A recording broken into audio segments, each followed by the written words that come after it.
How do you get more copper? Copper. You're wanting to know where to find more copper. Well, anything electrical, electrical wiring, it's typically made out of copper wire.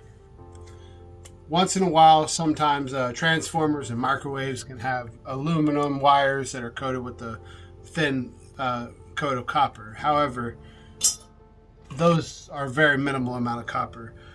You can also get copper from things like transformers inside of computers, and you can get it from any electric motor and an alternator, because an alternator and a motor are essentially the same thing. It's just a inversion of the way that the energy travels. The universe. What a concept. There is a reverse motor, and a motor is a reverse alternator, essentially. There's some other differences that I don't know. I'm not an electrical engineer. But also, air conditioners have they're chock full of copper. I'll show you. Here's 2 window units that went out on me. But inside of the 2 window units, you got a couple things. You got just right there. That right there is going to be like your compressor. And inside of the compressor, there's sometimes, and usually I think there's some copper in there. The coils are loaded with copper. These, not this part's aluminum, but on the outer rim, there's these hook things, these loops, and those are loaded with copper. And then also inside there, any tubing that's used to transport a Freon or R134 or whatever's in these, that's going to all be copper. Now, many people like gold and silver because they're considered precious metals. I mean, silver can be found too. This is silver plated metal, which, that's silverware. But it's hard to get pure silverware. But what you can do is you can actually buy this stuff on eBay and pay a good premium and acquire something that's going to retain its value.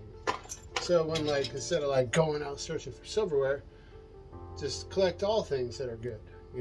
Collect silverware and collect the silver trays and the silver tray lids, and inside of the transformers and circuit boards and computers, collect the aluminum, and then you sort those out. And each thing goes into its own bin. Copper goes into one, and brass goes into one, lead and aluminum.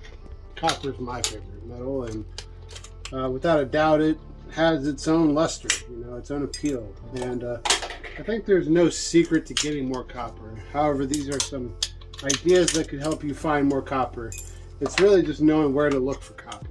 I think metal in general, we all see metal probably every day that could be acquired by us, and we don't always capitalize on those opportunities to acquire the metal when it's in front of our face.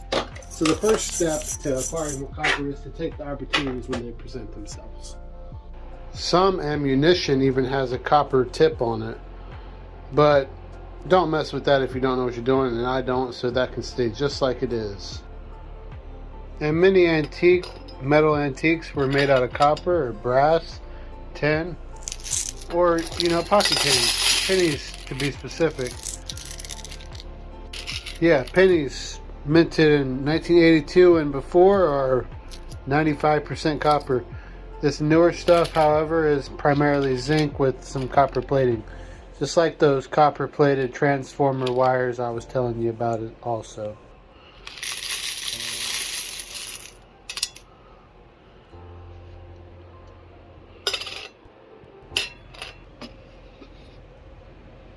Oddly, the currency that used to be made out of silver, like half dollars, have more copper in them than they do silver.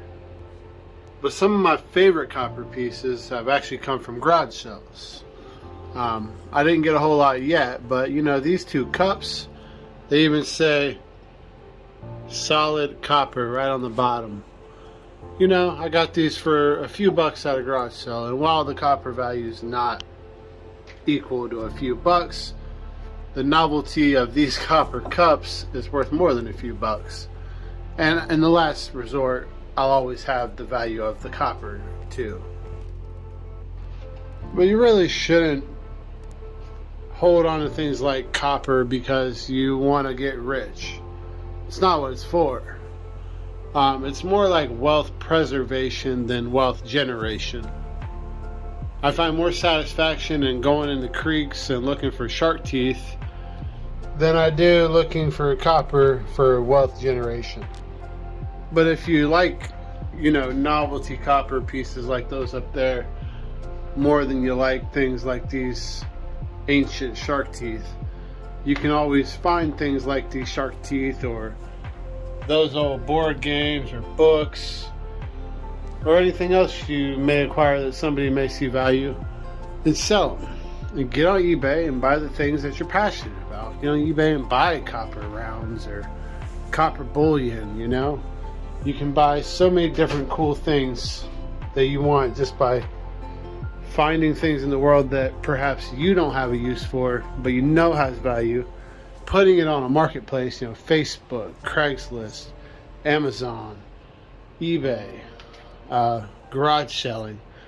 Get it out there in the market, selling it and buying what you want. But like I said, I don't buy or collect copper for wealth generation. It's for wealth preservation. If I thought that copper, all that's just from wires, was something that was going to make me rich, I'd treat it more like an investment. But it's not an investment. This is insurance. In case, for some reason, the price of the dollar does get devalued, copper will always hold its weight in gold.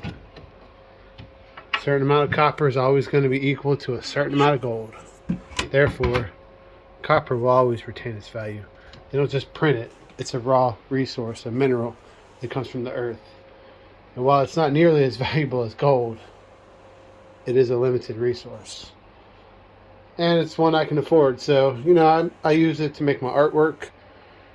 I have more stuff coming, y'all. If y'all like this video, then please hit the like and subscribe button. We'll see you next time right here on the Crafty Metal channel. I'm your host, Alex. Peace.